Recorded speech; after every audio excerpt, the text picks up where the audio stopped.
улам Европага барып, өзүм көрүп, билип, көрүп, анан кийин ушул клуб пайда болду да. 69 чыксам дагы, мен 40 жаштагыда өзүмдү жакшынакай сезем. Результат сөзсүз болот. Себеби жалкоолор келбейт берге.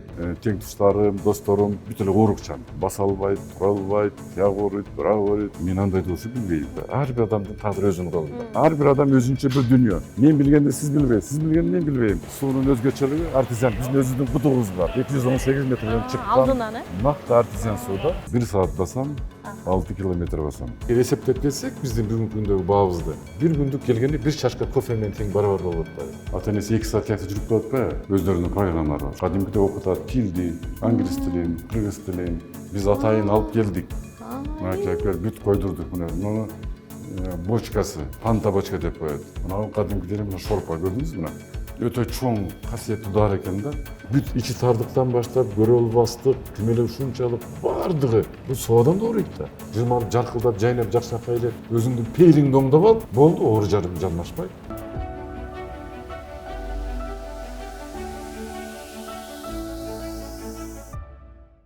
Мындан 30 жыл мурун Дасмия деген аталыштагы ири комплексти негиздеген ишкер Турусбек Мамашев менен маектешкени келдик. Албетте, экономика, саясат, ишкерчилик темаларда сүйлөшсөк дагы болот эле, бирок биз бүгүн адам өмүрү үчүн эң маанилүү теманын тегерегинде сүйлөшсөкпү деп турабыз. Бул ден соолук, адам өзүнүн жашоо образына, саламаттыгына кантип көңүл бөлүшү керек? Ал үчүн кандай аракет кылышы зарыл? Мына ушул темалардын тегерегинде сүйлөшкөнү турабыз. Анда кеттик.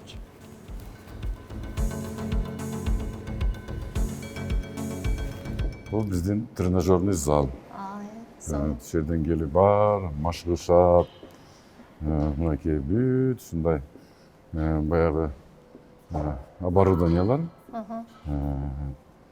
Ар ким ошо өзүнүн тренердин көрсөтмөсү боюнча өзүнүн зонасы бар, ошол зонасына барып ушундай тренинг кылышат. Ачканыңызга канча жыл убакыт болуп калды негизи? 6-жыл кетти. Былтыр ноябрда 5 жыл болду, 6-жыл болуп калды. Негизи кандай ойлойсуз? Бул сиздин жеке өзүңүздүн муктаждыктан ушундай бир сонун зал пайда болдубу, же баягы элдин дагы суроо талабын сезип, анан ушул жыйынтыкка келдиңизби? Мен бир 10 жыл болуп калды спорт менен ушул достошконума да. Анан ошол бир күн ошол Оркласска барчумун. Анан оюма келди да. Эмне үчүн жер бар, барып, мүмкүнчүлүк бар, шартым бар. Жок дегенде мен деле бирөөнүн баласымын да. Өзүм үчүн деген бир ниет пайда болду да. Анан орус айтат, аппетит приходит во время еды дейт. Анан кийин ошо жүрүп, ошол ой күчөгөндөн күчөп, жүрүп отуруп, ошондой чоң бир спорт комплекси пайда болду да. Башка мисалы Бишкекте делечи ушундай фитнес борборлор көп, бирок сиздикиндеги баалуулук эмнени кааладыңыз сиз ушул борборду ачып атып? Бул жерди чынын айтканда мен деле баягы салып көрбөгөндөн кийин түшүнүгүм жок болчу.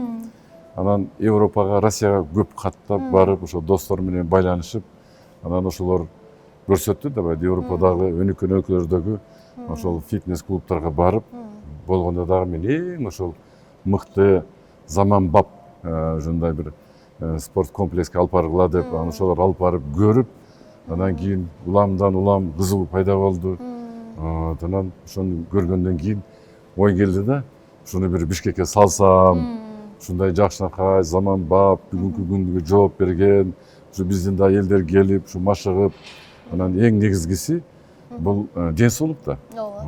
Ден соолук, ушул элдер, биздин элдер да ушундай жакшынакай болуп, ден соолукту карап, жакшынакай татынакай болуп жашаса деген ниет пайда болуп, анан ошонун арты менен улам Европага барып, өзүм көрүп, билип, көрүп, анан кийин ушул клуб пайда болду да. Бул жерде байкап көрсөңөр, чындап эле бул өтө кымбат клуб. Бул жерде баардыгы ошол Европадан келген технология. Мына залдагы бүт спортивный оборудованиялардын баардыгы бул Америка. Өзү негизи бул фитнестин борбору родинасы да, мекени бул Америка. Ошон үчүн мына Hoist деген компания көрдүм, Preker, Hoist, Foreman, бүт ушу американский оборудование. Причем оригинальный да, оригинальный мынакей. Акыркы премиальный класстагы оборудованиялар. Бул негизи зал ушул азыркы биз отурган зал канча чарчы метр? Анан бул жерде бир убакта канча киши мындай ден соолугун чыңдаганга болот да? Эми бул жумуштан кийин көп. Жумуштан кийин баягы адамдардын баары келет. Где-то бир киргенде бир 200 киши кадимкидей мындай машыга берет. Ар ким өзүнүн зонасы бар. Жа мындай ошол тренер менен анын өздөрү көпчүлүк өздөрүнүн тренировка кылышат. Өзүнүн баягы программасын кете берет. Бирок эч кимге жолтоо болбойт. Бардыгы калгандары бассейнде, калгандары массаж, баня. Бул жерде бир эле спорт эмес, бул жерде эс алуу, ден соолугун чыңдоо, спорт менен машыгуу баардыгы ушу бир комплекс ичинде да. Азыр эми мисалы ушул жердеги жабдуулар аркылуу мисалы спорттун канча түрү менен машыкса болот да мисалы? Могу жабдуулар аркылуу айткандачы. Эми бул жерде көп, бул жагы силовой деп коет. Көрдүңүзбү? Баягы күч менен колдоно турган мындай гиралар бар, штангилар бар. Бул баягы булчуңду чоңойтом, күчтүү болом. Баягы көчөгө чыкканда уштуп мени жакшылап көңүл бурсын карасын дегендер мына бул жака келишет. Анан эми азыр бир эле азыр эркектер эмес, аялдар да уже кызыга баштабады. Аялдар дагы жакшынакай болуп ушундай машыкканга келбетин карап, бул жагы мына кардио деп коет. Кардио бул ошол баягы басуу, жүгүрүү ал бул жагында.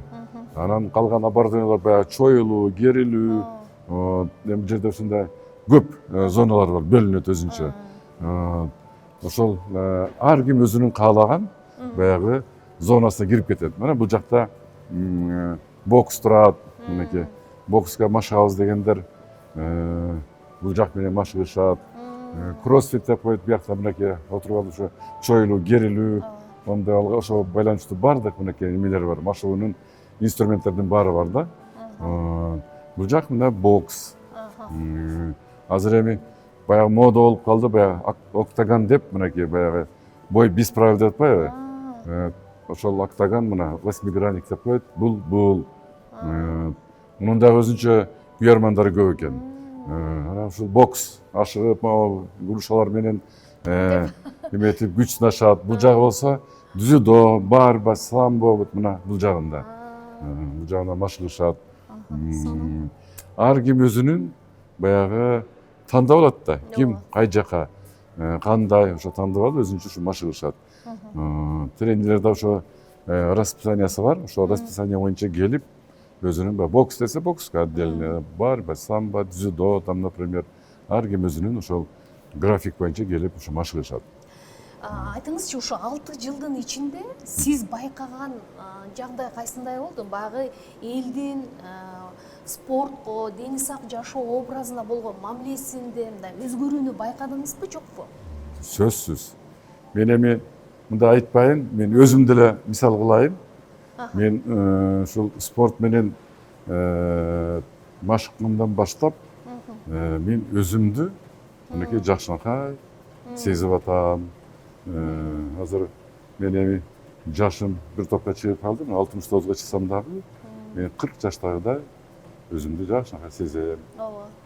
Мынакей ошончо мен күндө келем, күндө машыгам, сууга сүзөм, бияка келем, эс алам, дегеле мындай өзүмө көп көңүл бурам да. Ошон үчүн мындай мен оорудум. Менин баягы тең туштарым, досторум бүт эле оорукчан. Баса албайт, тура албайт, тияк ооруйт, бурак ооруйт. Целый кип оорулар да. Мен андайды болушу билбейм. Себеп ушул кыймыл. Мен айтмакчы, сиздин баягы мамлекеттик кызматта иштеп жүргөн кезиңизди билем да, анда сиз мындай салмактуураак деп коеюнчу, эми кечиресиз. Кишилиңиз азыр болсо чындыгында мындай жигиттердей болуп кыймылыңызды байкап атканыңыз шайдоот да өзүңүздү. Мунун баары менимче ушул өзүңүзгө ден соолукка болгон көңүл бөлүү болуш керек, э? Коомду ушул залга келип аткандардын мамилесиндеги өзгөрүүнү байкадыңызбы? Сөзсүз. Мына күндөн күнгө, айдан айга, жылдан жылга ушул спортко кызыккандардын саны көп. Эми себеби деген мындай экен, биз бири-бирибизди көрүп, карап, угуп, анан барган жерде айтышат.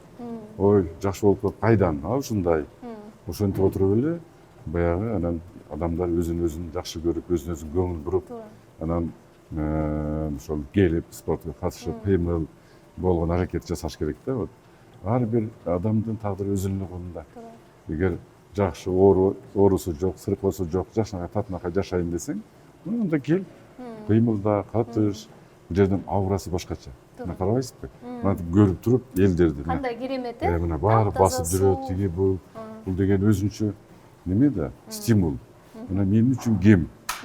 Мен да ушундай болгум келет деп, анан кандай гана жалкоо болбосун, ошол адамдар түзөп коет. Жакшынакай кызыктырып, кыймыл, ушул туура жашоо, мындай чың ден соолукта жашоо, ушул ар бир адам өзүнүн колунда да. Ошон үчүн мына Сиз өзүңүз спорт менен күнүгө канча саат машыгасыз? Бир жумада канча жолу ушул залга келесиз? Кээде жалкоолук кылган учуруңуз болобу дегендейчи? Сөзсүз. Мен колумдан келишинче күнгө келгенге аракет жасайм. Мен бирок кыргыздарды билесиз, бизде баягы той топулоң деген бар, жамандык жакшылык деген бар, конок, куда сөк, ошондой моменттерде келе албай калам чындыгында. Бирок негизинен колумдан келишинче күндө келгенге аракет жасайм. Бул деле өзүнчө баягы көнүп калсаң, эгер 1-2 күн келбей калсаң, өзүнчө мыксырап кызыкча боло баштайсың да. Дене бою сезет, да? Сезет, ошон кадимки сезет. Ошон үчүн мен колумдан келишинче күндө келгенге аракет жасайм. Сиздин эң жакшы көргөн баягы кандай деп айтсак, жабдыгыңыз кайсы түрү менен машыгасыз? Мен жабдык басам, басканды жакшы көрөм. Басканды жакшы көрөт экенсиз. 1 саат басам, 6 километр басам. Баскан деген бул өтө пайда. Мына ылдам басуу деп атпайбы? Биздин жашка, биздин возрастка чем жүргөнгө караганда ылдам баскан жакшы. Себеби деген менин бир аз кичине сахарым бар, кантым бар канымда. Ошол басуу менен, жол менен, тери менен естественный жол менен чыгарып коем да. Таблетка ичпейм, мына жакшы. Ошон үчүн бул кыймыл, бул спорт деген бул ден соолук да. Ошон үчүн ден соолукта кандай гана проблема болбосун чечип койсо болот. Баскандан кийин муундар, буттар, сөөктөр, кан айлануу, ушунун баардыгына жакшы таасирин берет да басуу. Басып баратып эмне жөнүндө ойлоносуз 1 сааттын ичинде? Чыныңызды айтыңызчы. Чынын айтканда жумуш, иш, эртең эмне кыласың? Долбоорду ачып ийсем, эмне жасап ийсем? Ошондой. Баягы бир жерде турат да. Мисалы үчүн азыр бүгүнкүдө бир чоң долбоор бар. Ошону бассам дагы, турсам дагы, жатсам дагы такыр кетпейт. Ошону ойлоном. Себеби деген бул ой жүгүртүү, ойлонуу, бир кандайдыр максат коюу, анын артынан изилдөө, изилдегенде дагы чыгармачылык менен, ар кандай жакшынакай көз караш менен ошон бир моментте келет да, о, таптым деп. Көрдүңүзбү? Ошон үчүн баягы басканда дагы 1 саат эми бекер жөндөн убакыт кетирбей, андан көрө ошол басканча баягы бир ок менен 2 коёнок дегендей иштерди да бүтүрө бересиң, ойлонуп, жакшы ой келет. Анан ошо менен жакшы баягы долбоорлор пайда болот, жакшы чечимдер пайда болот. Ошон үчүн Нерсе угасызбы? Сөзсүз кулагыма салып алам дагы. Эмне угасыз? Кээде жаңылыктарды угам, музыка угам, музыканы аябай жакшы көрөм. Музыка мага бир дем берет, күч берет. Жакшы бир басканда классический музыкаларды коюп алсаңыз, өзүнчө рахаттанып, бул музыка деген тили жок болгону менен адамды толкундантып, тим эле кадимкидей күч берип, кубат берип, кандайдыр бир чыгармачылык иштерге, бир жаңылануу, ар кандай нерселерге бир түрткү берет да. Ошон үчүн музыканын күчү өтө чоң. Сиз негизи өзүңүздүн кесибиңиз бул чыгармачыл адамсыз да. Сиз чыгармачылсыз. Жан дүйнөңүз, турпатыңыз чыгармачыл инсан. Ушул фитнесте, ушундай чоң бизнести башкарууда ушул чыгармачылыктын бул жака таасири, пайдасы болот бекен? Сөзсүз. Өзү бизнес деген мындай бул накта чыгармачылык иш. Көрдүңүзбү, бизнес деген бир эле баягы акча саноо, экономика, финанс эмес. Тескерисинче, бизнес деген ошол канткенде чыгармачыл көз караш керек да. Мисалы үчүн менин бизнесимде бүгүнкү ишкерчиликте бүт чыгармачылык. Каягына барсаңыз, мынакей ошол адамдар келе айтканда бир кооз, жакшы, көңүлү ток, жайдары өзүн жакшы сезсе экен деп ошо кирип келе айткандан баштап бүт кандай эмне кылсам, кайсы гүлдү эксем, ошо бизге келген, бизге ошо адамдардын баягы маанайы жакшы болот. Көрдүңүзбү, бул да чыгармачылыкта. Бир эле бул жерге фитнес клуб келген жоксуң, сен келдиң, бир кандайдыр бир кыргыздын дүйрөсү кирип кетишин керек.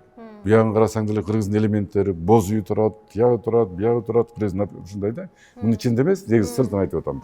Сырты. Ошон үчүн бул да өзүнчө чыгармачылык. Көрдүңүзбү?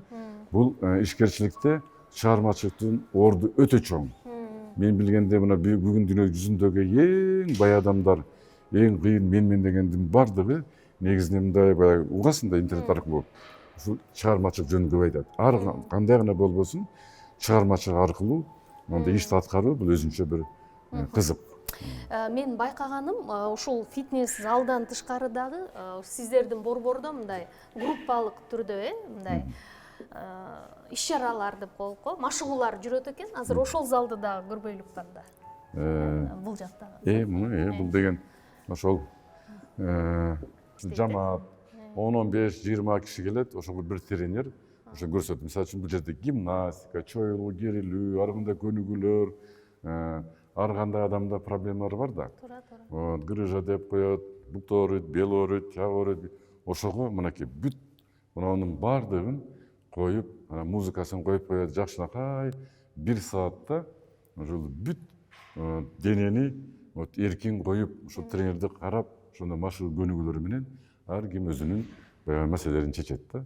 Дагы бир байкаган нерсечи, ушул сизден мисалы баягы жетекчи катары анан мындай адамдарга келгендер дагы алардын да табити тарбияланса экен, сулуулукту көрсө экен деген нерсени байкоого болот экен да. Мындай бардыгы мындай табит менен жасалган. Ооба.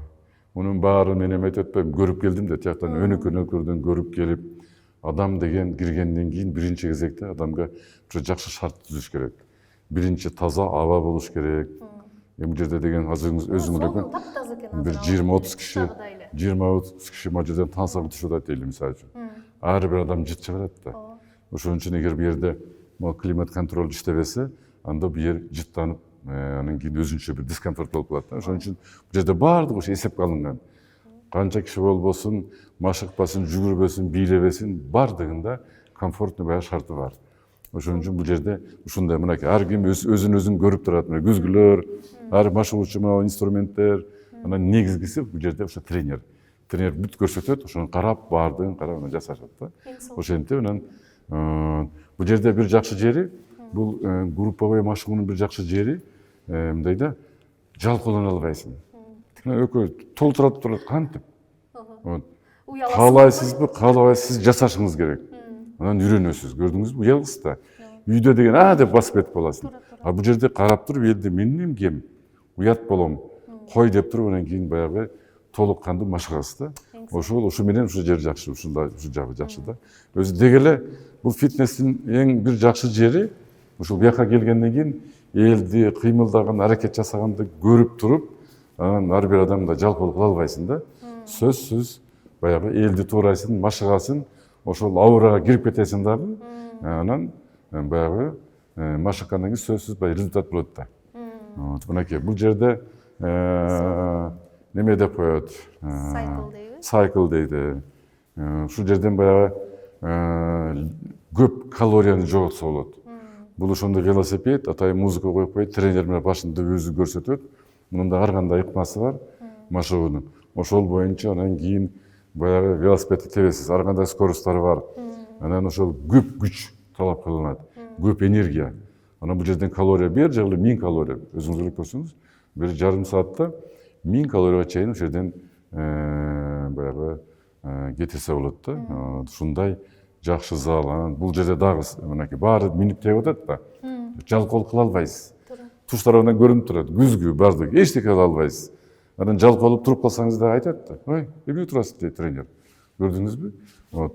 Ушундай баягы групповой катышуунун эң жакшы жагы ушундай баягы результат сөзсүз болот. Себеби жалкоолор кирбейт бу жерге. Бул жерге аракет жасап, канча кило жоготсоңуз да, все равно кыймылдашыңыз керек. Ошон үчүн ушул жердин касиети ушундай. Бул жерде бир эле сайкл эмес, башка да көнүгүүлөр бар. Бул жерде ар бир залдын өзүнүн көп функциялары бар, ар кандай.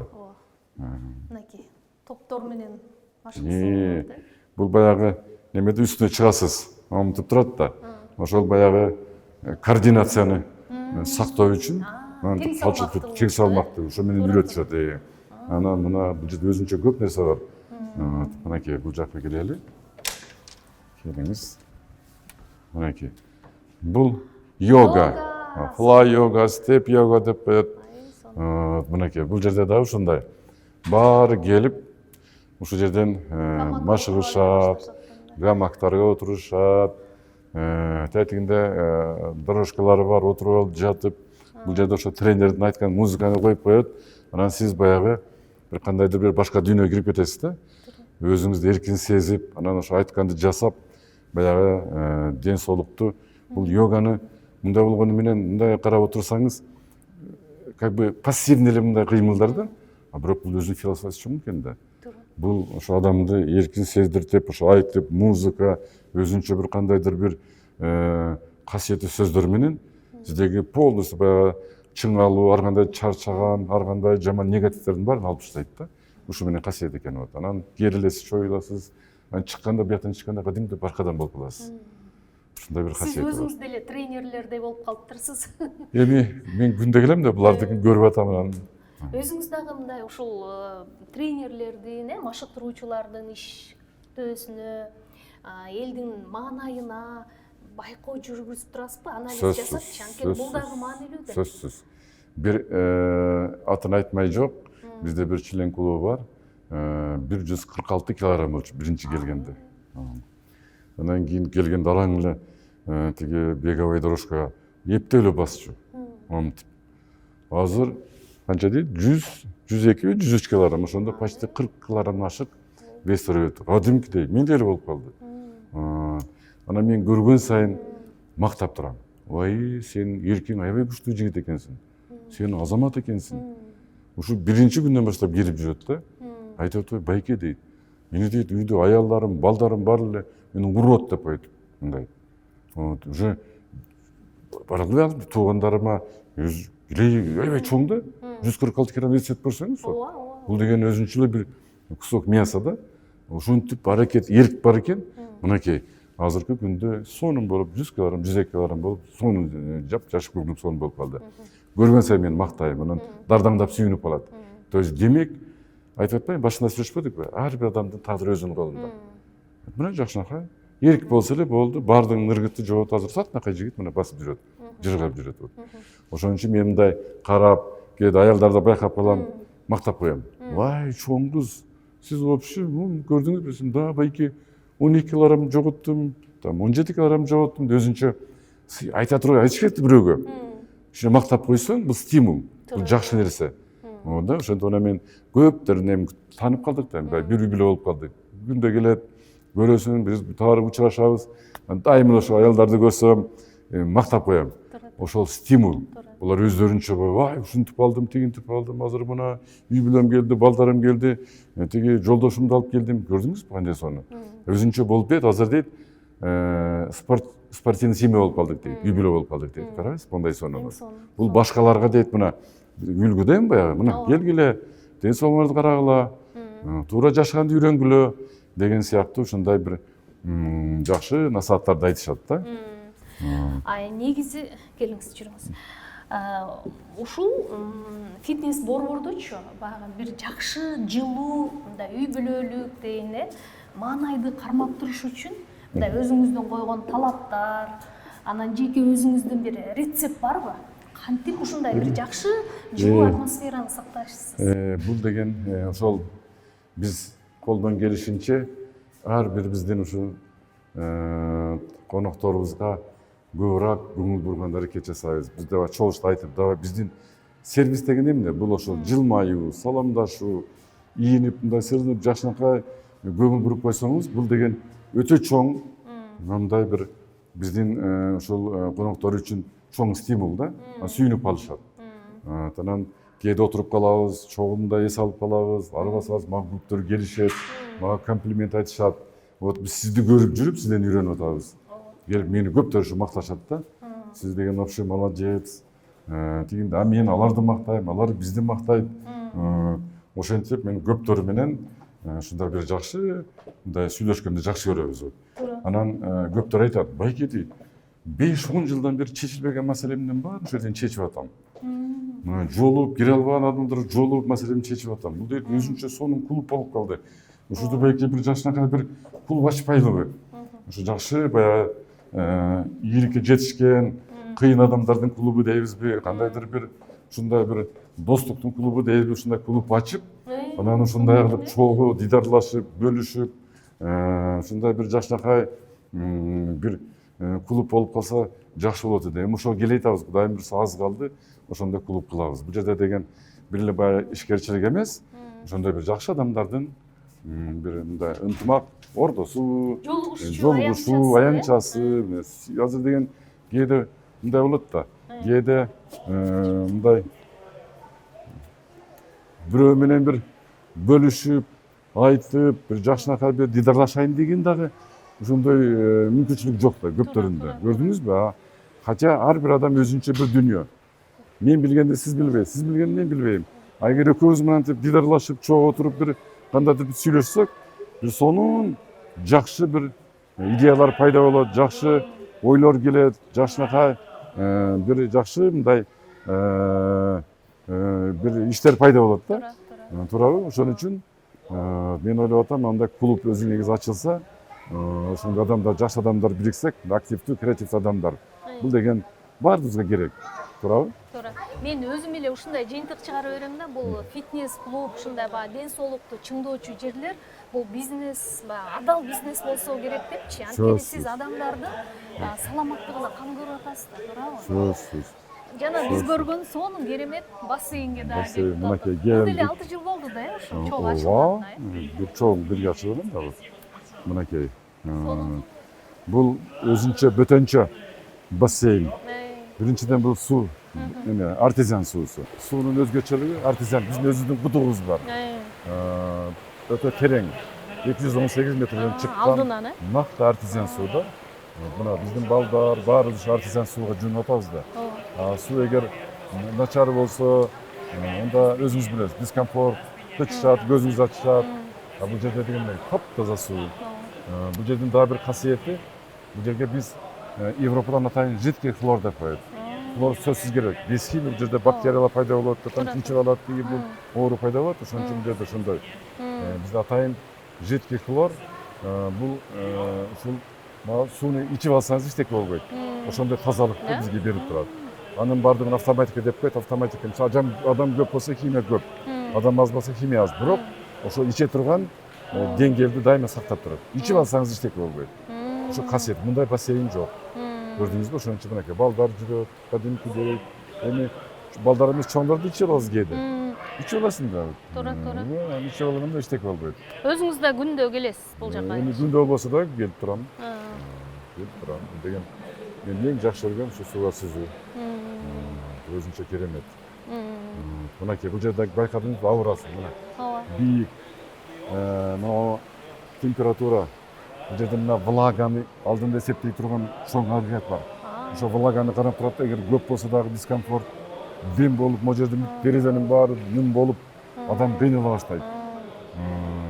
Анан аз болуп калса, тоже ушундай мите болуп калат да. Ошон үчүн алдында чоң агрегат бар, ошонун баардыгы мына влаганын баардыгын кармап, адамга керектүү, нымдуулукту берип турат да. Ошондо адам жакшы дем аласыз, жакшы сүзөсүз, жакшы жүрөсүз. Ошондой. Бияктан чыгып алып, эгер ушуп кетишсе, бул саунага башат экен экен да. Ушуп кетсе деген бул жер температура өзү баягы 28 градус. Үйдүн температурасы да. Үйдө да жүрөсүз да. Жеңил үйдө жүрөсүз, ошондой температура бул жерде бар. Ошон үчүн суудан чыксаңыз эле бар. Бул 27 градус, бияк 28 градус, эчтеке жок. Эгер ушуп кетсеңиз, хамам. Мына бул хамам. Ичи. Көрдүңүзбү? Эми бияк бөлө коюңуз, вот мына. Таштарды ысык. Таштар ысык, сөөктөрдү ысытасыз да. Отуруп, жатып, сөөктөрдү жибитип, ысытып алып, анан чайканып алып туруп, бияка. Анан сууга түшүп кете бересиз. Сонун. Кааласаңыз жатып эс аласыз мына. Кадимки эле керебеттер, керебетти Ысык көлдүн жээгинде жаткандай эле болот. Суу шалдырап агып атат, толкунданып атат да. Балдардын үнү өзүнчө аура. Бул жерде чындап элечи, мен кээде ишеден келип уктайм. 1 саат уктап алсаңыз, мынга жетет. Кадимкидей дем алып, сонун жыргап каласыз. Балдар дагы аябай көп келишет экен, балдар бүгүн азыр эми баягы орозо болуп, анан дем алыш күн баары дем алып атат да. Жөнөкөй күндөр толтура. ооба. Адамдар көп келет. Биякта массаж бар.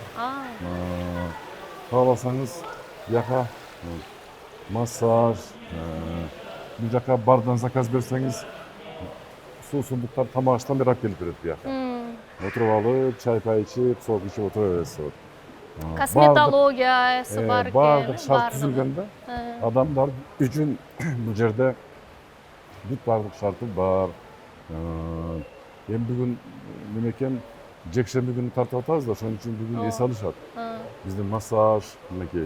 Мырзалар үчүн дейт. Дип, баягы чечинчи жайлар, аялдардыкы өзүнчө, эркектердики өзүнчө. Тыштан кар жааганда суукта карды карап, бассейнге түшүп толуп, жайкысын укмуш болсо керек деп. Мынтип жакшынакай, ошондой бир неме да. Ушунун баардыгын ойлонуп мындай эмесин, тызысын өзүңүз жасасаңыз керек, тызысын, чийим. Көрүп келдим да, мен көрүшүп тартып келип баарын, анан архитектордон ошону мен айткан жасады да. Эгер мен муну көрбөсөм мен кайдан жасайдым? Канча ай өздөштүрдүңүз ошондо чет өлкөдөн? 2 жыл жүрдүм. 2 жыл жүрүп келдиңиз.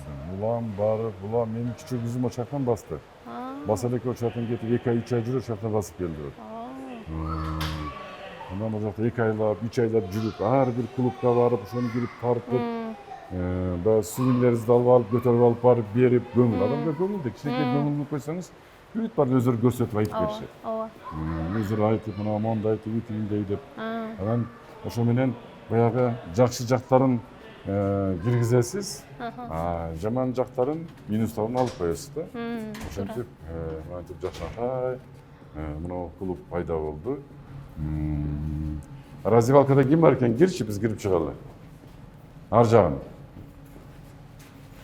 Бүгүн эч кимде жок болуш керек, кирип чыгалы, мынакей. Бул жерде мындай сейфтер бар. Бул сейфтерби? Мына караңыз, камера турат да, көрдүңүзбү мына камера? Бокстан бир документ, бир көбүрөөк акчаңыз болуп калса, такым алып, буяка салып коесуз. Болду. Мынтип бул жерден чечилишет. Ар биринин өзүнүн шкафчиктери бар. Браслети бар, ошо браслет менен жаап ачып эметип коет. Сонун экен бул жагында, чоң экен. Буягында душ, банясы бар, душу бар, туалет, бу жерден ошо сакал-пакалдарын алышат, кадимкидей эле. Буягы айымдардык. Эми айымдар биз үчөөбүз экенбиз болбойт. Туурабы? Бокстан айымдар болуп калса уят болуп калабыз. Бул жак биздин косметология медик бөлүмү бар отурат. экен. Медик отурат. Бокстан бир нерсе болсо келип, доброчебный жардам керек. Бул сиздин тренерлер экен, э? Ошолордун мынакей биографиясы. Анан кызыгып мен ким карайсыз да. Анан тандап, мен мисалы үчүн Азатты тандадым, потому что мына эмне менен үйрөтөт. Баары турат да. Эмнени бүткөн, ошого жараша стажы, опыту, көрдүңүзбү, кандай сертификаты бар, диплому бар. Анан мен өзүм тандайм да. Мен мына менен зармас эдем деп. Сонун кылып коюп турсуздар, э? Мынакей. Сүрөттөрдө турат. И плюс эмнени бүткөн, кандай образованиясы бар, кандай билими бар, канча стажы бар дегенде. Мына азыр VIP-ке кирип баратабыз. Бул VIP раздевалка мужской. Мынакей. Бул жерге биз азыр общийге барбадыкпы? Бул VIP. Бул баягы, мына булардын да өздөрүнүн шкафчиктери бар. Бүт шарттын баары түзүлгөн да. Кадимкидей эле, үйдөй эле келип, мынакей. Бул жагы мындай санузел. Мынтип санузел. Мынакей отуруп алып, чалып койсоңуз, бүт алып келип берет. Тамашыңызды иче бересиз, чайыңызды, кофе, эмне десеңиз бuyrup отуруп ичиге салып, телевизорду көрүп. Анан буягы массаж. Массажга сразу түзө бияка чыгып кетет. Бул булардын душевой кабинкалары. Вот андан ары сразу бассейнге чыгып кетет. Андан ары бассейн, биягы саунага кетип калышат. Биягы сауна, биягы бассейн. Мынакей. Бул мырзалардын бип. Азыр эми айымдардыкына киребиз. Айымдардыкы да барбы? Айымдардыкы да бар да. Как это? Айымдардыкы болбосо болбойт да. Бул биздин аялдардын VIP залы, раздевалкасы. Бұл жағы раздевалка, бұл да ошол эркектердикинде санузел. Ошол колдон келишинче баягы үйдөгү аураны сүзүш керек да. Туура. Ошондой кылып неметкенбиз. Мына ар биринин ошондой шкафчиктери бар. Буякта тоже комната отдыхалары бар. Келип бул жактан аялдар да бут тасып коюп, жерден кофе ичишет, чай ичишет, тамагын алып келип берет. Буяктан ушунда отуруп алып, жакшынакай эс алып, мына өтүп неметип кеткен, мынакей. Жакшынакай болуп, мына бүт шарты бар. Эс алып, жакшынакай отура беришет. Мынакей булардын дагы буякта мынакей душевой кабинкалары. Мындай жууна турган жерлери. Азыр саунасын оңдоп атабыз. Күйүп кетип жасап атат. И буяк массаж. Массажга чыгып кетет. Буларды шарт баягы издеш керек эмес. Чыгып кетет мужскойдо. Буларды атайын ушундай кылынган да, жакшынакай болуп мынакей. Бүт бардыгы шарты бар. Бул ошол фейс контрол деп коет, көрдүңүзбү? Камера турат да. Сиздики өзүңүз гана киресиз. Сиздин ордуңуз башка бирөө келсе киргизбейт. Ошо браслет менен, топ өзүңүз камерадан тартылып калгансыз да. Бирок ошо браслет айтат, бул мисалы үчүн мен Мамашевдики болду, менден башка эч ким кире албайт да. Бул жак абдел сатуу бөлүмү. Саламатсыңарбы кыздар? Өтүп кеткен майрамдар менен. Кандай жакшыбы, мына биздин кыздар ушул жерден биз сырттан келгендерди ошол кызыктырып, анан ушулар сатышат. Отдел продажи сатуу бөлүмү да. Мынакей биздин татынакай кыздар. Берге киргенден кийин булар бирден задача ушундай. Чыкпайт, кетпейт. Сөзсүз кассага алып барыш керек, төлөп анан кетет. Ошондой кыйын кыздар бу жерде. Сулуу кыздар отурушат турбайбы жалаң? Жакшы, рахмат кыздар. Бул биздин рецепция, бул биринчи негизги да. Ушулар биринчи көрөт. Саламатсызбы деп кыйкырат, мынакей. Тияктан бутты чечип атканда саламатсызбы деп кыйкырат. Анан келет, ушулар эң негизги биздин ошол коноктор тозгон. Бул жак мына фито бар. Барды да көрүп кетели, жүргүлө. Бу жерден деги баягы ач келишет кээде. Убактысы жок. Курсага иштеген спорт менен болбойт да. Кичине анча кичиш керек. Туура тамактануу да бул жакта. Туура тамактануу. Бүт тамактардын баардыгы ошондой диетический питаниялар баардыгы. Саламатсыздар. Мына соктор, кофе десеңиз кофе берет, сок десеңиз сок, свежевыжатый сок. Спортивный напиткалар бар. Кээ бирлер бул үчүн чоңойтам деп атпайбы, анан мына бүт ошонун баардыгы бу жерде эсеп калынган. Мынакей баардыгын ушул жерден берет. Ушул жерден кичине баягы кичине тамак ичип алып анан кирип кете берет. Кээде заказ берип коюп, үстүнө да көтөрүп кетишет.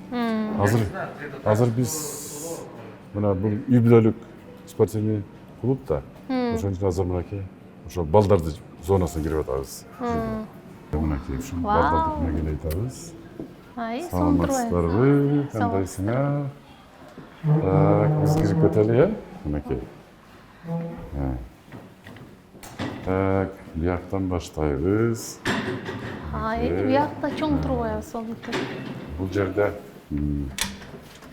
жерде ошол тоже гимнастика, бүт детский балдарга таандык, ошол атайын таанса, көп программалар бар. Ушул жерден жашанкай тренер келип, бүт жерден машыгышат. Бул балдардыкы. Тоже баягы групповой да. 10дон 15тен топтоо анан келип бул жерден ошондой көп бир 20га жакын түрү бар. Ошондой бийлешет, гимнастика да көп түрлөрү бар. Билгенди айтып атам да. Бул кээ бирлери баягы сүрөт тартабыз дейт. Биякта даже кружок сыяктуу го, анда биякта отуруп алып, Ооба, тил боюнча бар. Анан отуруп алып мынакей сүрөткө тартат. Комуз үйрөтөт. Сиздер сонун кылып ден соолукту гана чыңдабайбы, рухий дагы. Ата-энеси менен келет да. Ата-энеси 2 саат тиякта жүрүп калат атпайбы? 2 саат ушунда, 1 саат тияка, 1 саат бияка.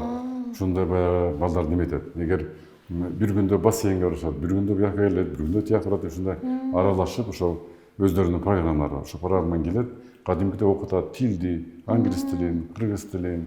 Негизинен ошо балдарга кызык экен сүрөт. Сүрөткүчү ушул аябай көп жазышып, сүрөт азыр. Баары бар экен биякта. Биякта ошол атайын расписание мугалимдери бар, келип ошол жерде окутушат.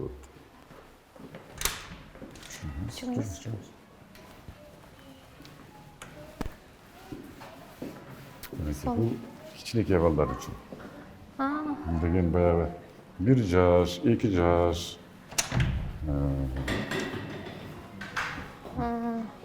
Кире. Мынакей. Ошол кичинекей балдар келет. Алардын оюнчуктары ойнойт. Атайын няня бар.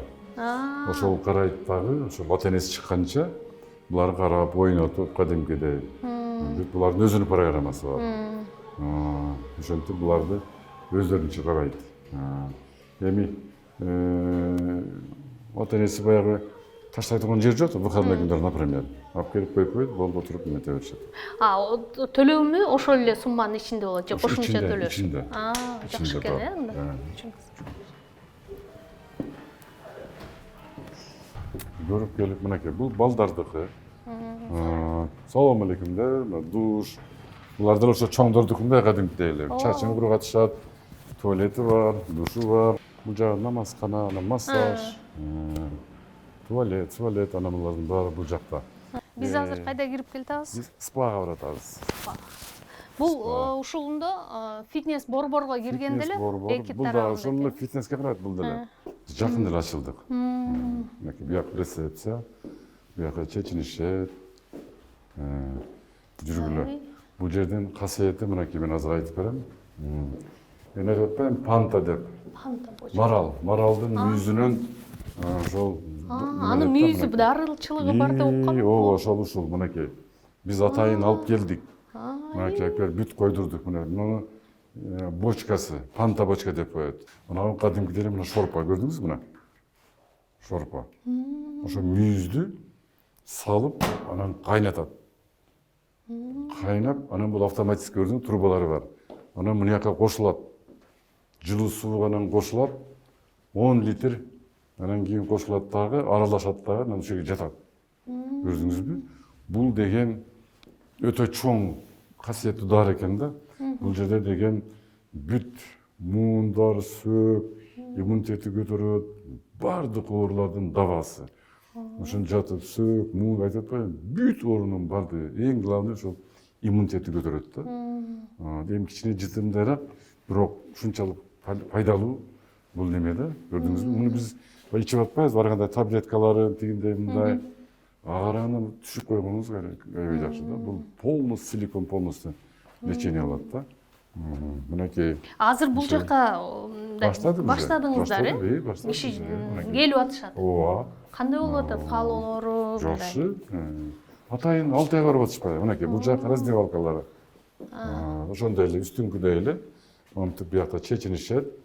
Анан кирип, халаттарын кирип алып, анан кирип, анан ошо пантага жатат. Кайра келип чечинип, анан кийин бирок чыккандан кийин жуунган болбойт. Ошол неме экен да? Бул дарычылык. Дарычылык бар да. Эми жуунса болот, бирок зачем жуунуп дегенде анда дарычылык касиет азаяп болот да. Советует, иштеке болбойт. Нормально, мен 10 жолу болдум, жыр болдум эле. Бул жер бар. Пита бар деп отуруп, чай, кофе, суу, сок, адамдар бүт алып келип берет. Биз эми жаңы ачылдык да. Мынакей бул жагы мондай соленый шахта, кочкордун тузу. Кочкор туздан жасалган. Кочкордун тузу. Чын эле кочкор туз экен бул, карасаңыз. Ооба. Мынакей. Бул биринчи кезекте мына болезнь века деп мына аллергия жакшы да.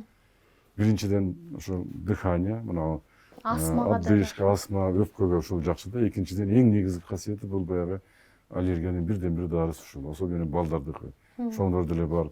Ушунда отурасыз бир жарым саат. Анан бир иштен эки иш. Анан кийин муну кааласаңыз басып. Бутка дагы тамандарга жакшы болуш керек. Тамандарга жакшы. Азыр биздин балдарды вообще билбейт да. Илгери биз жылан айлак эле көчөдө жүрчүбүз да. Мына оору деген жок. До сих пор биз билбейбиз. Азыркы балдар үйдө бөпөлөйбүз, даже үйдө носки кийгизип, тапчы кийгизип бастырабыз. Булар контакт жер менен жок да. Ошон үчүн мына оорулар пайда, плоскоскопия тиги бул ана мына. А муну заодно эми отуруп алсаң деле каала жалкалар отура берет. А так сен бас да. Биричтен экиз. Биякта дагы ошо көп оорулар бар экен, аны лечение кылат. Плюс дышит биричтен экиш. Зато чүйүп кетип каласың жакшынакай. Азыр бүгүнкү күндө ошо эң болезнь эле балдар эмес, чоңдор үчүн да баспайбыз. Контакт жок жер менен. Ошонун трагедия ушундай болуп калат. Бул взрослыйлардыкы. Бул биякта азыр балдардыкына киребиз. Мынакей. Бул Бул балдардыкы. Взрослыйлар башкача, балдардыкы башкача. Бул да мынакей ушундай. Бул деле чоң экен, тиги чоңдор. Жакшынакай отуруп, мынантип жакшынакай басып, тиги бул азыр телевизорун коюп беришет. Мультик көргөнчө отуруп маңдайына басып самый главный. Ушул да. Аябай сонун экен. Дышим, бул деген өзүнчө мына кочкорго кирип ушул шактан кирип атышпайбы? А тут мынакей. Сонун экен. Ушул жакта процедуралар, массаж, тиги бул тоже бочка бар биякта. Бочка, саунасы бар мынакей. Бул жакта арчаны кадимкидей ошо сууга бышырып, бутуңузга салып коет, анан күйгүзүп коет. Отурасыз, бүт дененин баардыгы жибип, тиги бул ана мына. Анан чыкканда арча жыттанып каласыз. Сонун эле. Ошол массаж, игдотерапия там, тиги бул бүт баары ушул жерде болот. Карасаң мына пантовая ванна, пантовая бочка, фитобочка, солёный комната, лечебный деп бүт бар.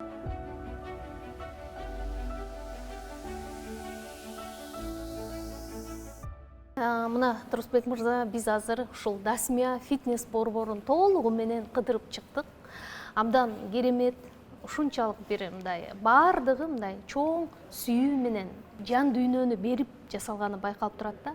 Анан мен сизден сурайын дегеним, ушул фитнес борбордун негизги миссиясы эмнеде? Сиз элге, келгендерге кандай баалуулукту тартуулайын деп уюштурдуңуз? Бул клубтун негизги максаты ден соолук. Азыр биз коомду, биздин элдерди, биздин кыргызстандыктарды баягы туура жашоону ошондой бир көрсөтөлү, ошого үндөйлү, ошону мондай бир туура жашоону үйрөтөлү деген максатта азыр эми биздин мамлекет да иштеп атат. Ар бир жеке бизнес, ар бир инсан. Менин ушул бир көйгөйүм бар да. Эми жүрөбүз да. Мынакей жашап атабыз, жашоо жүрө берет экен. Туура жашаса да болот, туура эмес жашаса да болот. Курсакты чоңойтуп алып жашаса да болот, же сатнакай болуп, подтянутый болуп жашаса да болот. Бирок өмүр деген кыска болот экен. Канткенде биз өмүрдү узартып, ошо туура жашап, анан бир ушул мамлекетке пайда алып келип, анан ушу биздин балдарга, неберелерге ушул үлгү болобуз. Канткенде деген суроо турат да. Ошон үчүн ушундай бир комплекс пайда болду. Спорт комплекси. Бул жерде чындап эле ар бир инсан, бул үй бүлөлүк комплекс, үй бүлөсү менен келип, бала акырасы менен келип, ошондой жакшынакай туура жашоону үйрөнсө болот, ден соолугун көзөмөлдөп, жакшынакай ушундай бир здоровый образ жизни деп коет го, ошого бир аракет жасап, анан кийин жашаса болот да. Ал ар бир адамдын өзүнүн колунан келе турган нерсе. Бирок биз турмушта көрүп атабыз. Эптеп күн өтсө болду. Эртеңкини ойлонбойбуз. Көрүп кат. Ар бирибиз мынакей азыр кредит, проблема, үй бүлөлүк проблема, жумушта. Каяка карасаң мамайдын көрү. Көрдүңүзбү? Анан ошентип жүрүп эле бир күн анан кийин бир ооруга чалдык алабыз. Анан кийин ошо менен бул турмуштан коштошуп кете беребиз. Көрдүңүзбү? бул көйгөйдү бул чечиш керек да. Мисалы үчүн мына өнүккөн өлкөлөр чечип атпайбы? Жок, ошондой болуп чечип, жакшынакай жашап атат. Ошону биз дагы үйрөнүшүбүз керек. Себеби деген ден соолук болбосо жок да эчтеке. Иш да болбойт, үй бүлө да болбойт. Тем более мекен кантип ден соолугуң болбосо. Ошон үчүн биринчи кезекте адам баласы ошонун өзүнүн ден соолугуна көбүрөөк көңүл буруш керек да. Баягы сиз айтмакчы ушул ден соолук биринчи байлык деп атпайбызбы? Анан исламда деле ден соолук бул сага берилген аманат, аманатка кыянат кылба деп айтылат эмеспи? Анан бул багы сиз мындай кийинки учурда ушу исламдын багы толук кирип, аны аңдап, түшүнүп аткан инсан катары дагы өтө ушул маселеге келгенде мындай бир астыйдил болуп калдыңыз болуш керек. Бунун дагы таасири болдубу? Сөзсүз. Бул мындай да, бизге төрөлөрүбүз, окуйбуз, жашайбыз, жазылып турат. Мисалы үчүн биздин ошо кыргыздын эле макалаттарына келсеңиз, баары айтылып турат. Мына биринчи байлык ден соолук дейт турабы? Ден соолук. Ден соолук болсо эчтеке жок. Күлкү ден соолуктун мүлкү, же кыймыл бул ден соолук. Шунун баардыгын мектептен, садиктен, мектептен баштап окуп келе атабыз, бирок ага маани бербейбиз. Көрдүңүзбү? Маани бербейбиз. Баягы башаламанды кыргызча жашайбыз. Ошентип келип анан айтып атпаймынбы, келип өзүбүзгө мына турмушта проблема түзүп атабыз. Мисалы үчүн бүгүнкү күндө мындай карап көрсөңүз, кээде мени ушунчалык бир ичим ачышат да. Бүт коомчулукта баарыбыз оору болуп калдык. Болгондо дагы жаман оору, псих. Адам чындап эле көчөгө чыксаңыз, мынакей бүт баарыбыз оору. Ачуулуу, ачуулук, нормально, агрессивдүү, агрессивдүү, негативный жашап калдык да. Көрдүңүзбү? Бул оору деген кайдан келет? Бул ошо нерв да. Ушул ачуулук, ушул негатив, ушул мында туура эмес жашоо, монтип кайгы, капа, мунун баардыгы оору. Көрдүңүзбү? Ошон үчүн биз азыр үйрөнүшүбүз керек. Биз эми үйрөтүлүп атат, окуп атабыз, интернет турат, баарын билебиз, бирок көңүл бурбайбыз. Мен дагы бир айтайын, ар бир адамдын тагдыры өзүнүн колунда. Эгер сен жакшы жашайын десең, ошол жакшы жасаң болот. Оору сыркоосу жок, жакшынакай, маанайың жакшы, позитивдүү, жылмайып, жаркылдап, жайнап, ушул көрүнгөн менен ушундай ылып бир позитивдүү жашаса, эч кандай оору адамга жукпайт. Көрдүңүзбү? Эч адам оорубайт. Бирок биз ошону билип туруп, биз өзүбүз ошол туура эмес жолду тандап алдык да. Сөзсүз түрдө бирөөгө ушул ачуулукту көрсөтүш керек. Нерв, үй бүлөдө болсун, семьяда болсун, бир жер коңшу колоң каяка барсаң, ушул көрө албастык, ичи тардык, мунун баары оору да. Жана азыр бир модалуу сөз пайда болбодубу? Менталдык саламаттык деп, адамдын денинин сактыгы гана эмес, ушул бул жан дүйнө, ошол мээнин дагы тазалыгы, пейилдин кенендиги деп коелу, ошого айтканда позитивдүү жашоону үйрөнүшүбүз керек. Туура. Эмне деген бул позитивдүү жашоо? Бул деген күлүп, жаркылдап, жайнап, жакшынакай болуп, жардам берип, кең дүйнөнү тартпай деп айтабызбы? Көчөдө жүрсөң, ошондой мисалы үчүн башка өнүккөн өлкөлөрдө көрсөң ушундай. Бир кабагым кашым деген кишини көрбөйсүң? Күлүп, жаркылдап, жайнап. Мисалы үчүн ошо Япония, Корея магазине кирип бир ширинке алсаңыз дагы жүгүнүп сизди ушинтип тозуп алат, тозуп чыгарып коет.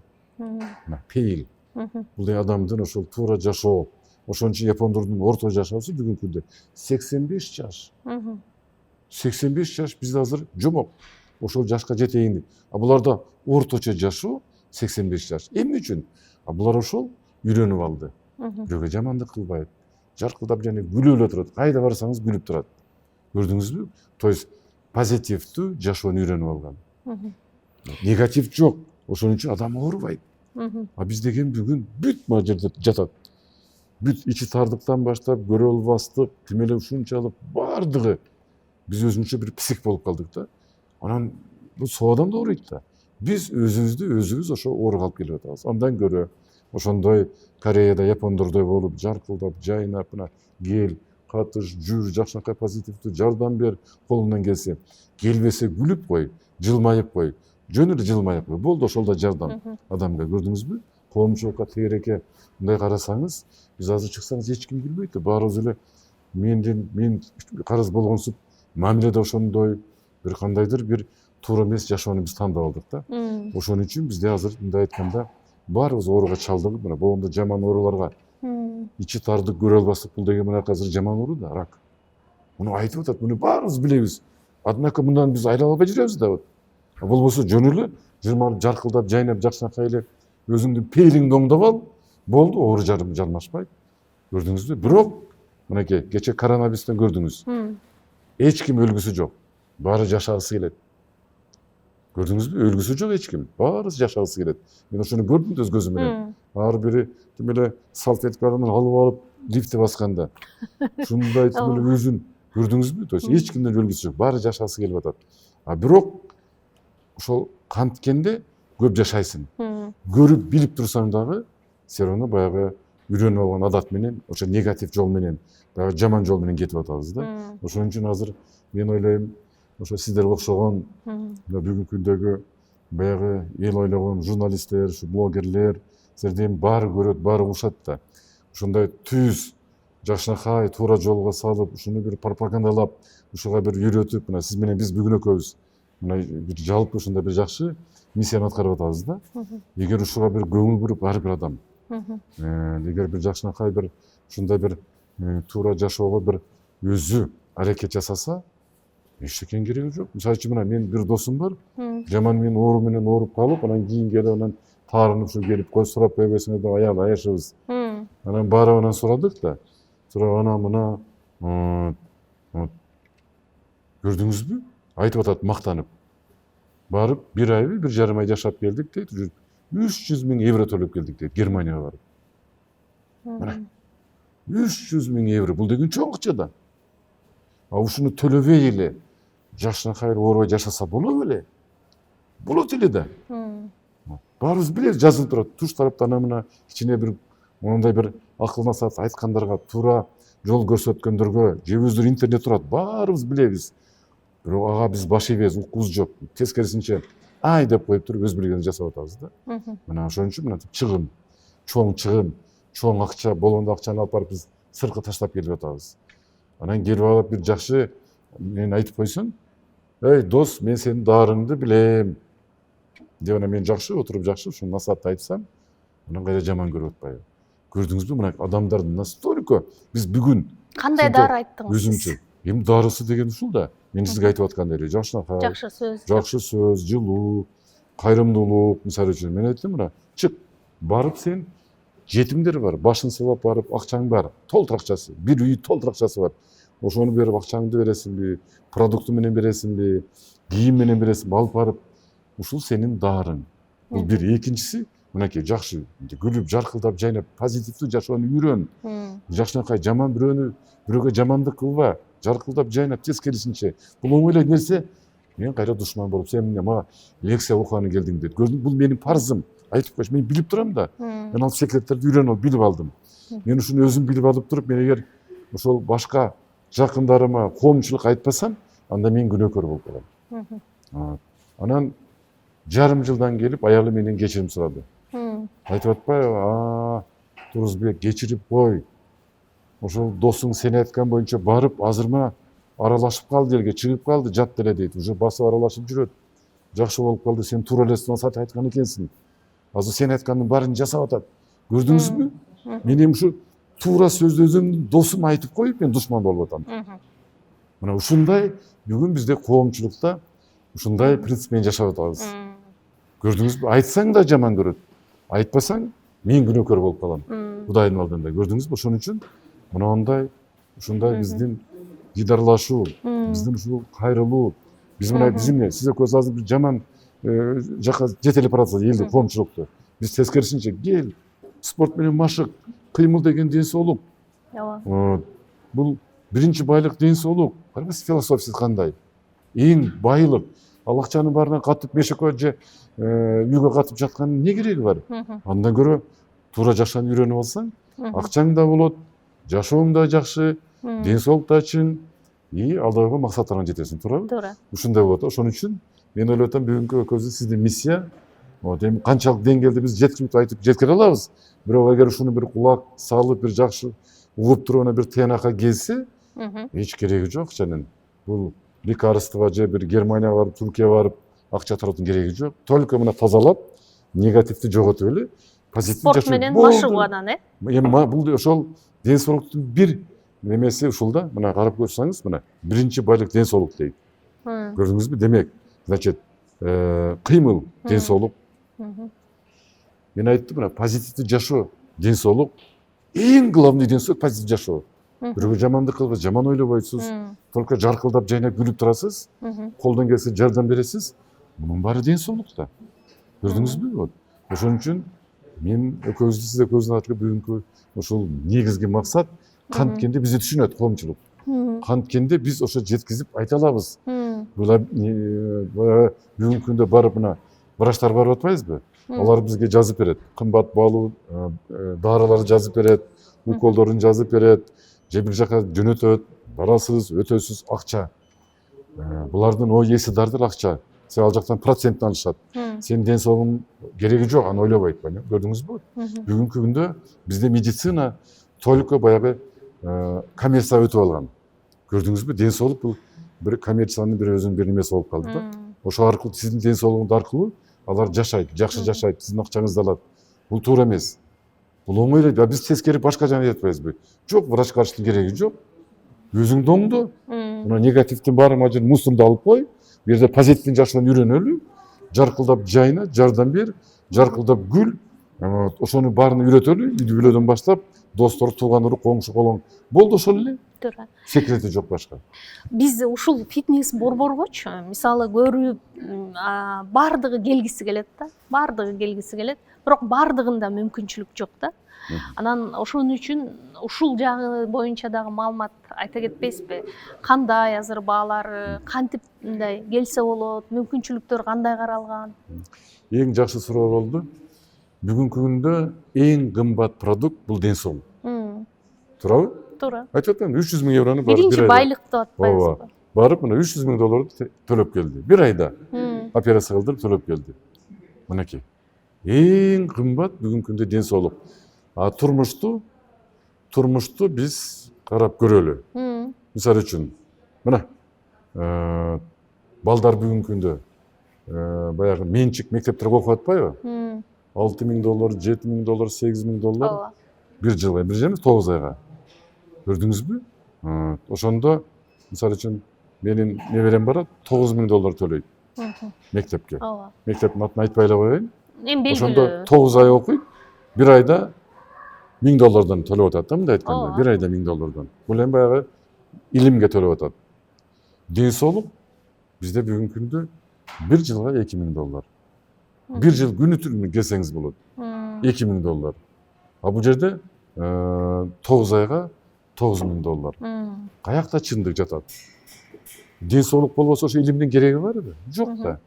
Күнү түнү келип бардыгына чогуу катышса болот. Ошону айта кетсеңиз. Ошон үчүн мына биз бүгүн баягы элде акча жок, кымбат дегенди азыр айтуу туура эмес. Себеби деген мен билгенде менин тууган урук, коңшу колоң, мен билгенден баары ушул мектептерге кымбат садиктер, кымбат мектептер, кымбат ушундай барышат. Кымбат кийимдер. Демек акча бар да. Акча бар. Бирок ошону эмне үчүн ден соолукка кандайдыр бир бөлүгүн буяка салганга ичте тарданат. Мен баягы айтып аткан, башында айткан ушундай да. Көрдүңүзбү? Вот. Биринчи кезекте ден соолук керек да. Ден соолук болсоң да баары болот. Билимдүү болосуң, окуйсуң, мамлекетке киресиң, үй бүлөгө киресиң, балдарыңа керексиң, ата энеңе керексиң. Мына көрдүңүзбү? Ден соолук болсо. А болбосо жок да. Ошондой эсептеп келсек, биздин бүгүнкү күндөгү баабызды, мисалы үчүн, бир күндүк келгенде бир чашка кофе менен тең барабар болуп атпайбы? Мына, бир күнгө келдиңиз, бир чашка кофе менен барабар болуп атат. Каякта чындык? Өзүңүз ойлоп көрүңүз. Мынакей. Ошон үчүн мен ойлойм, бүгүнкү күндө мына биздин фитнес клубда кымбат, же болбосо тигиндей бул туура эмес. Азыр баары кымбат. Бирок салыштырмалуу карап көрүш керек. Бизде деген күмөндөр айтмакчы, мына масловой баштарды иштетиш керек да. кичине иштетип карап эсеп кылсак эми азыр рыноктук шартта жашап атабыз да. Базар экономикасы. Биз ар бир нерсе салыштырмалуу бааларын өзүбүз чыгарганды билебиз да. Нан канча турат, чай канча турат, анан кийин ден соолук канча турат. Ошон үчүн кичине мындай баамдап салыштырып көрүп, анан кийин ичи тарыдан эле кийлип эле жакшынакай ден соолугуна көңүл бурса болот. Мен ошол досумду мен башында айтканмын. Ай, кел оор электе. Кел спортко. Катыш, мына. Өздөрү сурайт, секреттерден бүрүшпөйсүң, эмне кыласың деп. Мен айтам, ай, кыймыл, мен күндө спортко кирем. Күндө ден соолук үчүн күрөш керек. Мен жаткан жокмун да диванда. Мен күндө келип атам. Көрдүңүзбү? Бул деген эрк керек. Эрк болмоюнча келбейт, жалкоолукту коюш керек. Ошон үчүн мен келип атам. А менин досум келген жок. Ал жатты диванда, мен ятчым. Анан оору жармашты. Анан мына барып ооруп келди. Көрдүңүзбү? Мынакей. Кеп ушул жакта болот. Ошон үчүн бүгүнкү күндө баягы баары эле келе албайт, кымбат, андай мындай дегенге мен макул эмесмин. Бизде деген ар кандай төлөөнүн ар кандай жолдору бар. Ошону да айта кетсеңиз. Ошол жолдору мисалы үчүн бөлүп төлөсө болот, кредит алып төлөсө болот. Банк полностью сумманы бизге төлөп берет, биз процентин төлөйбүз. Жөн эле ошол эле бир айлыгын алып эле төлөп коет, мисалы үчүн. Биздин ошол баягы конок клубка келе турган биздин коногубуз да, көрдүңүзбү? Эч биз процентин биз көтөрсөк, банк акчасын берип атса, эчтеке жок да, эси мындай ойлоп көрсөңүз. Эми ар кандай жолдору бар да, ар кандай жолдору бар. Ар кандай шарттары бар. Мисалы үчүн кээ бирлер айтат, биз эми күндө кире албайт экенбиз, бир жумада 2 жолу 3 жолу кирет экенбиз деп. Анда бизде анда ойлоп таап койдук. 100 посещение деп коет. Көрдүңүзбү, бир жылда. Ошол баягы жумасына 2 жолу 3 жолу келемдерге да. Анда баягы 2 эсе көп төлөп эмне кереги бар? Сен ошо 100 баягы келүүчүнү алгын, 100 посещение бир жылда. Ошондо жумасына 2 жолу 3 жолу деп атпайбы? Мынакей жарым акчаңды экономдоп атасың. Туурабы? Мына андай да бар, 3 айлыгы бар, 6 айлыгы бар. Баягы эртеден мисалы үчүн түшкө чейин деген бар, түштөн кийин деген бар. Көрдүңүзбү? Алардын баары эселеп арзан. Көрдүңүзбү? Келип бул жака келип, ошол өзүңүзгө ыңгайлуу, чөнтөгүңүзгө жараша ала турган мүмкүнчүлүк бар. Көрдүңүзбү?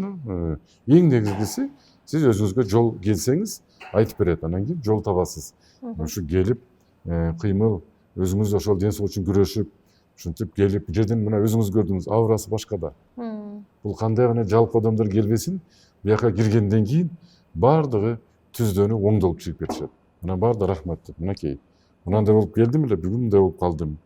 Жакшы экен, ден соолугум жакшы болуп калды, мындай болуп калды деп ушу айтышат. Көрдүңүзбү?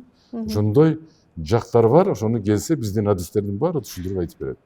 Айтыңызчы, ушул сиздин баягы фитнестеги мындай бизнесте ушул ийгилигин эмне менен өлчөйсүз? Мисалы, ошо келген кардарлардын бул клубка саныбы, же алардын бир натыйжаларыбы, же башка нерсе барбы? Бар. Мен чындап айтканда күндө киргим келет буяка. Себеби ушундай да, каяка барсаң, баары атайын басып келип, анан ыраазычылыгын билдиришет да. Ой, байке, мына биз эле көп жерге барды, көп жерди көрүп келгенбиз, бирок мындай клуб жок. Аурасы жакшы, кенен, таза, бүт шарттын баарын түзүп койгон, сизге рахмат. Анан баягы жакшы сөз жан эргитет дейт. Адам жыргайсың да, мен да адаммын да. Адам бир жакшы бир каалоо тилек айтып атса, мен да жыргайм. Демек мен туура кылган экенмин. Мен сүйүнүп, ошол жакшынакай болуп, ошол мага стимул, мага баягы дагы күч, энергия берет. Мен азыр да ойлонуп атам, азыр эми кредиттен кутулуп алсам, бул жерде дагы жакшынакай шарттын эки эселеп жакшылап шартын кылам. Балким ушул биздин клубду Кыргызстан боюнча салууга аракет жасайм. Себеби бир эле Бишкекте эмес, башка биздин областтарда дагы ушундай мүмкүнчүлүк ала турган бир жолдорду издейм. Көрдүңүзбү? Ушундай баягы элдердин ошондой болгон ыраазычылыгын, жакшы тилектерин, каалоолорун, жакшы ушундай сөздөрүн укканда адам ушунчалык баягы күч кубат аласыз да. Мен туура кылган экенмин деп. Байке, ушунчалык сизге рахмат. Бул жерде мына пенсионерлер келишет. Алар да айтат, ай Туке, ушинтип жатат элек үйдө, мынтип келип мына жатып мына ушул жерде уктаса ушул жерде уктайбыз ошо бассейндин деген көлдүн жээгинде дейт ол. Ден соолук массаж алабыз, жыргап эле калдык. Кемпирибиздин кулак мээсин жеп эле ушинтип эле баягы аркы дүйнөнү ойноп калчу эле азыр кирип жүрүп алды. Мынакей пенсиядан айтканы бул. Анан кийин демек мага кандайдыр бир ушундай жакшы сөздөр бул мага чоң мотивация. Бул деген менин баягы туура жолдогум, туура кызматым, баягы туура ушул жашоого багытка бараткандыгы. Анан эл ыраазы болсо, демек баары жакшы да. Мен баягы ишкерчилигим туура нукта бараткандыгына өзүм ошол өзүм баа берип, ынанып, өзүм ыраазы болсом, дагы бир жакшы нерселер пайда болот да. Мына бул Дасмия негизи өзү ар кыл тармактуу мындай көп профилдеги комплекс болуп эсептелет да, туурабы? Анан мисалы коомдук тамактанууну дагы киргиздиңиз. Бул жакта менимче айдоочулар үчүн мектебиңиз бар. Анан кайсынысы сиздин жүрөккө өзгөчө жакын экен да? Мен ойлоп атам, азыр эмнегедир кийинки жылдары ушул фитнес клубдун ишине көбүрөөк көңүл бөлүп атасызбы депчи. Же мен жаңылышамбы? Жок, туура эле, бирок негизи биздин ошо ишкерчилик бир эле темада. Жалпы тамак аш азыр эми акырында өтүп атабыз, туура тамактануу. Бул да ден соолук. Топтуура. Ден соолук деген мындай да, биринчи мындай карап отурсаңыз кыймыл, ден соолук, туура тамактануу, ден соолук. Мисалы үчүн ушу кыймылга келип атасыз да буяка. Бирок туура тамактанбасаңыз результат болбойт. Туура. 80% ошода. Ошо көрдүңүзбү? Анан ошол позитивдүү жашоо бирден целый комплекс. Ошол канткенде ошол адам өзүн жакшы сезет, жакшы жашайт, оорубай, сыркабай, проблемалары жок. Ошонун негизгиси ошол биздин ишкерчилик болуп атат да, мынакей. Ден соолук, мурун тамактануу болчу. Биз эми баягы ошол тамак жагынан өзү бизнес башталган, туризм болгон, анан тамактануу, анан мынантип тойканалар, мынантип биздин эс алуу борбору ушун пайда болуп келип эле анан өзү бул ден соолуктагы бул мына клуб ден соолук да. Ооба. Келип өзүнө өзү ушундай идея келип пайда болду да. Өзү келип эле баардыгы бир эле нерсеге иштейт. Адамдын ошол ден соолугуна. Ошон үчүн азыр Кудайым бурса биз эми баягы туура жолго түшүп алдык, баратабыз. Азыр Кудайым бурса биз эми ушул туура тамактанууну ушул жолду дагы жакшынакай коомчулукка жеткизип биз бир чечим чыга турган болсок, анда бул дагы чоң салым болот. Себеби азыр көчөгө барсаңыз бүт мына фастфуд, KFC, Макдональдс, бул химия да. Баары химия, мындан эч пайда жок. Зыяндан башка ден соолукка пайда жок. Жегенибиз ушундай мына химия, ичкенибиз химия, мынантип энергетический баягы суусундарды ичип атабыз, кола баш болуп тиягы биягы. Мунун баары деген ден соолукту жок кыла турган продукттар болот. А бирок бизде бүгүнкү күндө жаштар, биздин балдар ошол жака барып алды да. Көрдүңүзбү, бул туура эмес. Бул деген баягы туура жашоонун законун, ошонун тартипин, жолун үйрөнүш керек. Ошон үчүн берги биз ата энелер өзүбүз күнөөлүүбүз. Биз өзүбүз башып чогуу барып жеп атпайбызбы ошолорду. Көрдүңүзбү? Ошон үчүн бул жерде кандайдыр бир саясат керек да. Бир коомчулукта туура, мисалы үчүн мен кыздарым менен барып калдым.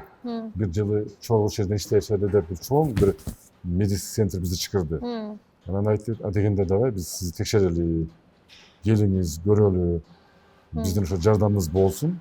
Жана бизди алып барып алып, бүт ошо современный диагностический бар экен да, өтө кымбат оборудованиялар. Ошол жерде мен 2 кызым, мен 3-үнчүсү болуп өттүк. Чекап деп жасап. Чекап жасап өттүк. Эми биздин ошол баягы сизге болгон подарок ушул болсун, эми чогуу иштешет партнер болуп атпайбызбы? Ошону бир көргүлө деп анан барып эртеден кечке өттүк. Анан результат чыкканда эми 70ке чыккан киши менен 22ге чыккан кишинин айырмасы меники тигилердикine караганда жакшы болуп чыгып атпайбы анализде? Бардыгынан. Көрдүңүзбү? Анан демек чыгарып атат булар. Себебин сразу айтып берип атат. Сиз кандай тамак ичесиз деп менен сурап атат. Мен айттым, ушул жылкынын эти, чучук казы карта, баягы козунун эти, мына мунун баары сиз баягы холодильник эмес, свежий, да, мына дейт, көрдүңүзбү дейт, ушул дейт, сиздин дейт, кыздарыңыз ошону жейби дейт, жок, эмнени жейт, булар ошо химия ичкени жегени, бул мындай, көрдүңүзбү мынакей, эми мен 3 эсе улуу болуп атпаймынбы, 3 эсе жашым, меники жакшы тиги алган жакшы жеп атат, себеби сиз дейт натуральный тамактарды жеп атасыз дейт, ошол ичкениңиз, мына жегениңиз, мен адегенде сурады, нечесиң, не жейсиң, эмне турганда жейсиң, жатканда эмне жейсиң, баарын айтып бердим. Көрдүңүзбү мына, сиздин жашоо ошол туура тамактануу. Кыздарыңыздан алардын сурады да, бул туура эмес. Алар эмнени жашат? Таттуу, ар кандай баягы мен айткан баягы химический тамактарды, тиякты биякта биздин кыргыздын баягы тамакты жебейт. Мына разница в этом деп атпайбы? Силердин кыргыздын тамагы бул натуральный тамак. Бул адамга ошо витамин, ошо витаминдин баары бар дейт. Айтып атпайбы, байкеси дейт, бүгүн дейт, адам окумуштар далилдеди да, эмнеден адам өлөт? Адам ден соолуктан өлбөйт, начарлап, оорудан. Адам дейт ошол витаминдердин жетишсиздигинен өлөт дейт. Демек ошо витаминдерди биз күндө толуктап жеп турушубуз керек экен да. Причем натуральный продукт, витаминдер. Биз мына витаминдерди сатып ичип атпайбызбы? Караганда, мына сиз жеп аткан ошол эт, сүт, айран, ошол сиз жеп аткан тамактын баардыгы дейт, ошо витамин бар, ушунда бар дейт.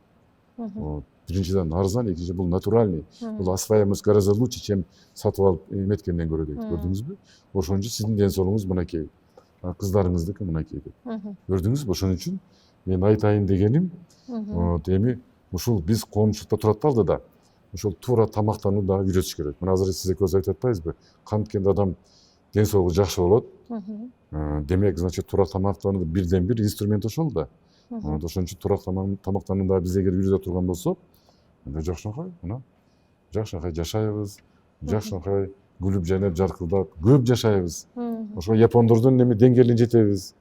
Карабайсыз, буларда деген эң баягы көп жашаган ошо Японияда экен. 120-130 жаштагылар. Алар дагы изилдеди да баягы окумуштуулар. Эмне үчүн? Эмне үчүн булар көп жашайт? Ана море продукты тиги бул. Нет. Ошол мынакей. Туура тамак. Позитивдүү. Бирөөгө жамандыгы жок. Жаркылдап же колунан келсе жакшылык. Жаркылдап жайнап, күлүп жайнап жашоо. Бул деген көп жашоо. Бул деген ден соолук. Бул деген келечек. Бул деген сизди элге баары жакшы көрөт. Сизди ушундай жакшы адам, ушундай бир жаркылдап жайнап күлүп турат, сизден үлгү алат. Көрдүңүзбү? Сиз деген элге жашоо тартып алып атасыз. Сиз деген элге ден соолук. Сизди көрүп баарыбыз үйрөнүп атпайбызбы? Ошондой эле. Ошону билебиз, бирок жасабайбыз. Канткенде эми сиз экөөбүздүн азыркы бүгүнкү максат. Ушуну коомчулукка жеткизебиз. Мына сиз ушуну ойлонушуңузчу өзүңүз. Ойлонуш керек. Канткенде, ушуну биздин максат мынакей. Бул жерде эч акчанын кереги жок. Бир дарынын кереги жок. Бир оборудованиянын кереги жок. Жөн эле. Жөн эле мына анын баарын ыргытып, мусордун, негативдин баарын жерге позитив. Күлгөндү үйрөнүшүбүз керек. Ушунда жаркылдап жайнаганды, ушунда бизден ата-бабадан калган салт. Ушул башка эчтекенин кереги жок. Туура. Ушуну биз үйрөнө албайт, ушуну жасагыбыз жок. Ушунчалык жалкоо, кайдыгер болуп калдык. Көрдүңүзбү? Мынакей ушунчалык кайдыгер. Айттымбы башында, эч кимдин өлгүсү жок. Мына лекарство, биз дарыны айтып атабыз. Ай, мына оңой эле. Келгиле. Шуну жакшынакай үйрөнөлү. Өзүңөр эле үйрөнөсүңөр, эч кимдин мугалимдин да кереги жок. Биз айтып атпайбызбы? Просто позитивдүү, жаркылдап, жайнап жаша. Болду ошол эле. Негизи ушул адамдардын мындай сергек жашоо образына өтүүсүнө, деги эле фитнес индустриясында мындай кийинки бир алдыда 5 жылда бир нерсе өзгөрөрүнө ишенесизби? Мындай кандай революция болушу мүмкүн? Деги эле адамдар өзүнүн саламаттыгына көңүл бөлүп, туура тамактанып, мындай бир өнүгүү болот деп ишенесиз? Мен ишенем, себеби деген бүгүнкү күндө мисалы үчүн Америкада мен айттымго, ушул фитнестин немеси мекени бул Америка. Ошо Америкадан башталган. Булар ошо мына оборудованияларды ошо биринчи ойлоп тапкан. Ушул азыр барсаңыз 80% булардын турмушунда фитнес. Анысы жок. Кандай үй болсун, кайда жаш, бардык жерде бар. Каалаган убакта түшөсүз, кыймыл, спорт менен жакшы машыгып, анан чыгып кете бересиз. Буларда баягы эле закономердүү образ жизни болуп калган да. Туура. Көрдүңүзбү мынакей? А бизде ошо проценттин артышын санап келгенде бир 3%ке жетпейт. Демек бизде эми башталды да. Мынакей. Мен бир мисал айтайын. Биз илгери биз ушул ресторанды, биздин кафени эс алуу борборун баштаганда саналуу эле бар эле. Саналуу. 10, 15, 20 кафе ресторандар бар эле. Бүгүнкү күндө 4000, 5000. Көрдүңүзбү мына бүгүнкү күндө? Мисалы үчүн 20 жылдын аралыгында мына канча көбөйдү. Көрдүңүзбү? Эми экинчи маселе фитнес келет. Бүгүн болсо эртең ушу мынтип көбөйүп отуруп эл түшүнүп атат, спрос бар. Уже түшүндү элдер мына өзү карап атат, интернет деген бар, жагынан көрөт, буягынан көрөт. Бул бизнесте өнүгөт экен да. Өнүгөт. Ошондой деңгээлге биз да келебиз. Ошол Американыкы болбосо дагы биз кача бир Россиянын деңгээлине бир 25-30% келебиз. Бул деген жакшы. Бул деген жакшы. А бүгүнкү күндө бир 3-4% тегеренип жүрөбүз. Демек бул деген жок кылсы. Ал түгүл азыр айылдарда делечи ушундай бир чакандай жабдууларды коюп алып, жаңыдан баштап аткандар бар да, туурабы? Демек, муктаждык дайыма бар экен да, бул маселеде. Сөзсүз. Эми азыр эл уже көрүп атат, түшүнүп атат, билип атат. Анан канчалык муктаж болгон сайын бул ишкерлер кыйын. Ошону баамдап аңдып турат да. Аякта муктаждык бар, ошого кете берет. Анан мына бүгүн эгер ондогон болсо, эртең жүздөгөн анан миңдеген фитнес клубтар ачылат. Буюрса. Демек, келечек жакшы. Жакшы. Элдер түшүнүп атат, өсүп атат, өнүгүп атат. Анан сизге окшоп биз мынантип ушинтип пропагандалап атабыз. Келгиле, ден соолукту карагыла деп. Ошентип биринен бири угуп айтып, анан кийин анан дайым турса, биз дагы ошо деңгээлге жетебиз. Азыр ошо бизди соңунда баягы мындай угуп аткан адамдарга эмне кайрылгыңыз келет, эмне айткыңыз келет? Мен айтып атпаймынбы? Дагы эле мен ушул айттым, ден соолук. Карагыла. Ден соолук болбосо, баягы көрүп акатың да жок, үй бүлө да жок. Мамлекетке кантип ден соолук кызмат кыласың? Жөн эле сөз болуп калат да. Ден соолук болмоюнча бир дагы үй бүлөлүк долбоор же өзүңдүн долбооруң эч убакта ишке ашпайт. Ден соолук болсо бардык алдай максаттарга жетесиң. Ошон үчүн адам биринчи кезекте өзүн жакшы көрүш керек. Өзүн өзү мына биздин клубка келгендердин бардыгы өздөрүн жакшы көрөт. Мен билем да, көптөрүн билем. Адегенде өздөрү келген. Анан жүрүп акырын анан аялын алып келди. Көрдүңүзбү? Акча жалко да, көрдүңүзбү? Анан өзү көрүп сезгенин аял, анан кийин балдарын алып келди. Көрдүңүзбү? Ушундай адамдар бар. Биринчи кезекте өздөрүн жакшы көрүшөт. Демек, бул туура эле. Бүгүнкү күндө өзүн жакшы көрөт, эртең аял, анан балдары. Ошентип анан кийин ушундай да. Ошон үчүн ден соолукка көбүрөөк көңүл буруш керек. Сизге ийгилик, фитнес борбор дагы өнүгүп өссүн. Рахмат. Чоң рахмат.